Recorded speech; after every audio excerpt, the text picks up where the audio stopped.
Akademiks can't ride no wave. Who's that? Me. Who's that? It's Drea. Sunshine had a question for him, and I know she's on stage. Go ahead, Sunshine. Sunshine is one of our elders. Go ahead, Sunshine. What you up to? I didn't even know you knew He fucking said academics. elders. I know everything. So no, Act. This is what I heard you say earlier that it's been 15 years since you've been doing your thing, and like time flies because I kind of remember your early days, and what I wanted to ask you is because I hate this fucking clickbait shit that happens now with people who are I don't know if they're trying to imitating the sauce, if I don't know. So what are you feeling about like how saturated like the space is with upcoming vloggers and them using like the same formula, but it's not really journalistic integrity? Now, I'm probably going to give you an answer that you might not appreciate as much, but I do love the space that's kind of came. I think everything that some of the stuff I started and some of the stuff that even came before me um, led up to all of this, and you might call it saturated, but I always say the cream rises to the top. So you're gonna see it's gonna be up to the viewer. Like you guys get to vote with your view count. You know what I mean? Like if you see a vlogger or anybody else who either is putting out content you think is boring, you shouldn't watch. Someone's putting out content you don't agree with and you want to agree with content, don't watch. If you see somebody clickbaiting, you shouldn't watch. At the end of the day, everybody's trying to stick out. So I can't really condemn because there was at moments in my career when I was trying to stick out. And obviously when you get to that point that you did stick out, like you to last, you're gonna reel it in and you're gonna make sure you're doing what you got to do. But I can't judge the people coming up if everybody's talking about the Fulio murder, right? And obviously that's not like a positive situation, but if everybody's talking about it, you're gonna get certain people clickbaiting or trying to play with titles to get more views. I can't really knock it. It's really more up to the viewer, though. It's up to the viewer. There's a lane that people could make some money and have a career. There's no way to police them to be like, no, you got to do this. And it would be for me to even tell them like, oh, don't do that. Man, shoot. I was interested in Chicago and I was like, all right. I was talking about it with my people and my friends and looking at all the stuff that had to do with it online. I said, oh, how could I? The war in Chirac. Yeah. So, you know what I mean? That kind of sensationalized it. So based off of that, I can't really judge them too well. Also, we got to give people time to develop, right? So you're looking at somebody who's, again, is 15 years in. So like now I could have a proper conversation with you, about the war in Chirac or any other thing I've done because I've gotten to this point already and I've learned. I've bumped my head a bunch of times and I've made mistakes and I've realized what's worked. So I have a whole different, like, I look at people even like Flacco and I'm like, he's having a lot of learning situations. He's learning, you know what I mean? And probably not the final form of him. We got to allow people to grow kind of when it comes to like being content creators. Now, that being said, I do think the people who do these content pieces do have to have some responsibility. That's one of the things I've been really understanding because like even certain things now that I use, like for example, I heard a whole bunch of stuff that okay, this is what really happened with the Vulio thing or this person, and I got to exercise that judgment, also that responsibility by saying, well, right now that's still just super speculation. Also, you put that out, you might go endanger somebody's life. You know what I mean? So based off of that, I move differently. Will somebody else put it out? Yeah, obviously. So yeah, you just gotta let the cream rise to the top, man. Like think about, look at Whack, right? No Jumper probably had like 500 hosts in the last like year. Man, when it came to the chopping block, you know who they're not gonna let go? Like Whacker 101. The cream always rises to the top. So, Yo, hey, we gotta talk about what I want to do. Playing over there, man. Yo, wait, hold on, Whack. You know what we gotta talk about? I think Adam gotta hate you because I think you done cleared this whole building out, man. You got everybody in that building unfavorable. You expose half of them. Somebody told me you were trying to get their paycheck. I was trying to do what? You trying to get Adam to pay you more, and the more people he fire, the more he pay Nah, I never had that conversation with Adam. The deal I got with Adam, for me to ask for something more, I just be on some bullshit.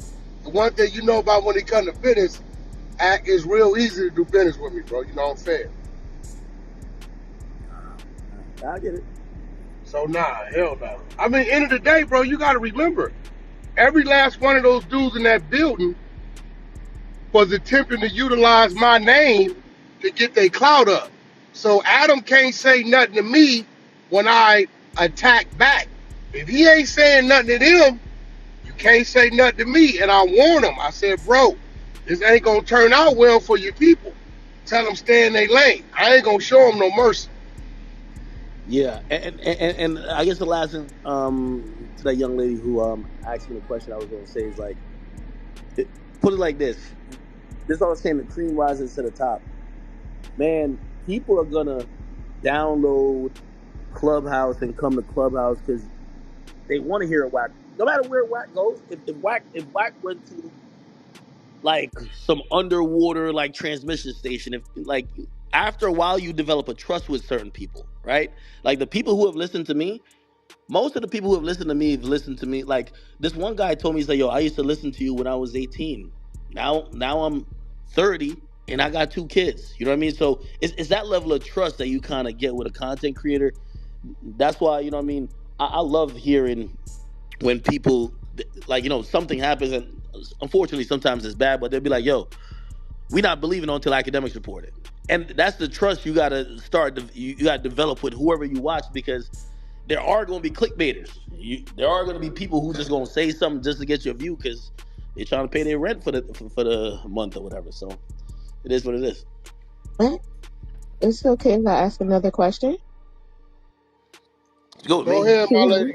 Go ahead. Thank you. Okay, so Mr. Academics, with streaming and social media changing how music is consumed, where do you see hip hop journalism going within the next 5 to 10 years? Let's talk. No, that's a very, very good question. Um, it was so interesting when the whole Drake and Kendrick thing happened, because it kind of thrust. I didn't know I was going to be in the middle of it. Like a lot of people think that it was like scheduled. I didn't know. I think the way I would happen is the biggest rapper, Drake, he watches a lot of live streams. He watches their opinions. He watches podcasts too. Where he doesn't consume stuff is from magazines, from radio stations, which is like the older media. So like a lot of people even thought, "Yo, Drake sent you that record you played." I had asked Drake, I said, "Drake, is this the record?" And he was trying to get the record taken down. That's what he told me. But I had to do my job, so I went on stream and I played the leaked version, the one that didn't have the sample of me. I say all that to say, what I've realized is that the majority of rappers, and even, I'm a businessman, so I also follow the money. Like, I love the music business. And, if you ever want to know where the music business is going, just follow where the money's going. I watch through a digital marketing perspective. Promoting an artist has to do with what a streamer felt about it or how they reacted. I watched in real time when I remember Aiden Ross was the first one who hit me and he said, "Yo, Act," because he used to have like 60,000 people watch him live. And he said, "Hey, if you post this clip of me with a rapper who's freestyling on my stream, I'll give you a host." That means he will, like, a host is like he'll share his audience with you and they'll watch you after he gets off. And I was like, all right, that's a good deal. And that was at the moment that nobody was posting streamers reacting to music, because nobody cared. Like who the hell cared about Aiden Ross, or who even cared that a rapper went on the stream and rapped? Like, this ain't Funk Flex, this ain't LA Leakers, nigga. But I watched in real time it turn from him offering me something. Actually, it was two things. He said, I think he was like, "Yo, Ack, I'll pay you like 5 bands if you put it up, or I'll I'll I'll host you. You could pick." And I'm like, "Nah, fuck the money. I don't like taking money from my friends like that." I'm like, "Nah, I'll just do that for you for the host." Now, 4 months, 4 to 6 months later, I watch labels come to me and say, "Yo, the new thing is, did Aiden Ross like this album, like this song? Did Kai Cenat like this album, like this song?" It showcased a really big turn of what they thought influence, and also, what would be seen as like, yo, did what's that thing back in the day, like if you got 5 mics by the source, like that's how they used to care about journalism in terms of music. Now it was about, does the streamer fuck with your shit, because the streamer got the kids. So when you ask that question, I think it's a very important question, because a lot of times with rap, it goes a particular way and it doesn't come back, right? I'm gonna be honest with you. I do believe that in 5 years, or as time goes on, the next people who are gonna be influential in music review or promotion of music, it's gonna be through streaming, through something that might be live like a clubhouse. It's gonna be the reviewer, but definitely gone are the days where people were saying, I mean, I was so surprised when Sam Sneak hit me when the Drake record came out. So the leak one came out.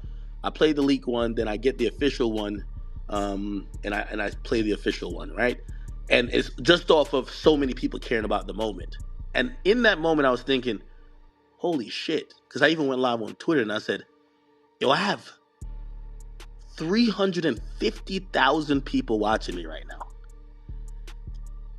The biggest event usually in hip hop, like years ago, was Summer Jam. These days, they downsized from MetLife Stadium. They can't do it there no more. They can't sell the tickets. They're in a smaller stadium.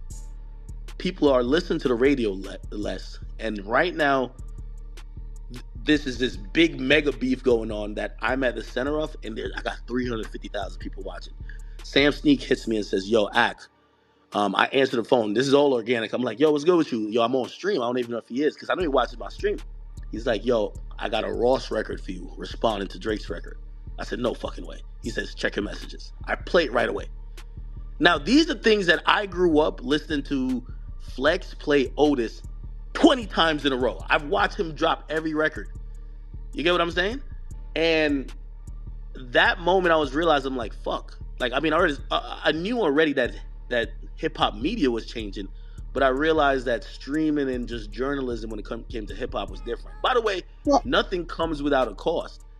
I believe that some of the, criticisms I get, and sometimes they want to paint me in a bad light, yeah, we're taking away market share. Like Source or Double XL or these other magazines who used to get the looks or the clicks.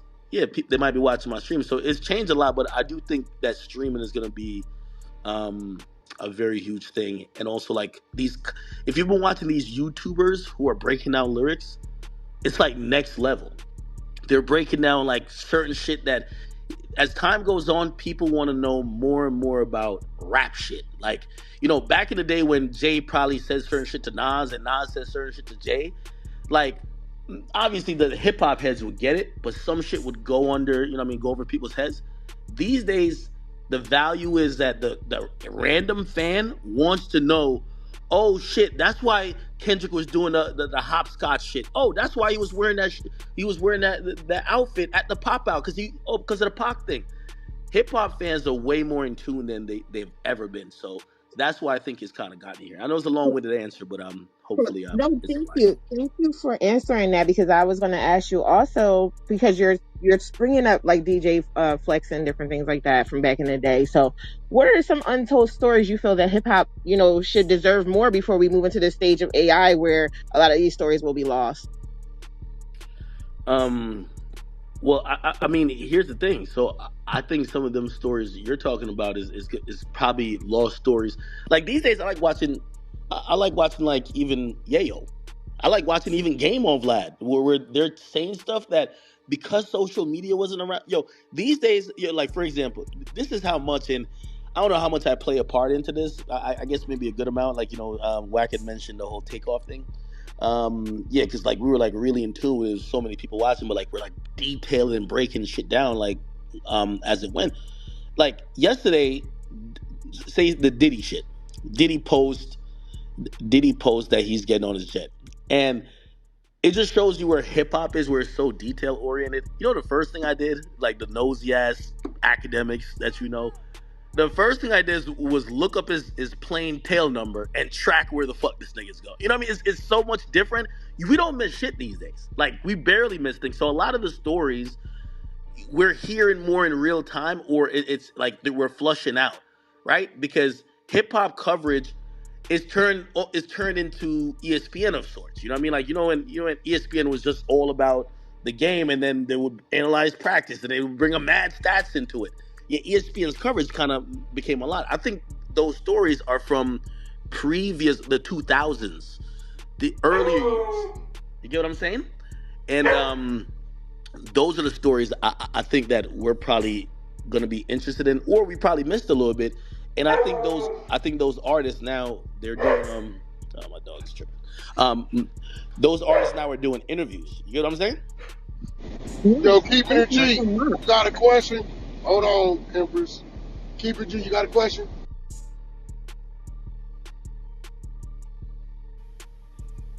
Somebody asked me I about the get. bots. Oh, my Black. bad. My bad. Can you hear me? Go ahead. Go